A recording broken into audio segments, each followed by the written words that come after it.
I love my frozen treats.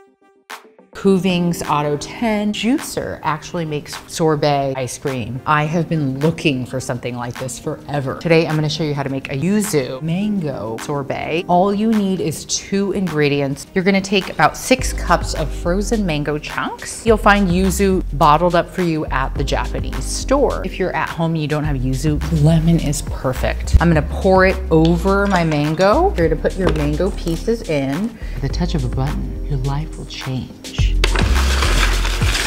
How many seconds did that take? Isn't that like the coolest thing ever? Tonight. Velvety smooth for anybody that loves sweet treats. Hello. Top it off with some fresh flowers. Cheers. So good. Check out the link below for Kuvings AUTO10 juicer. Ciao.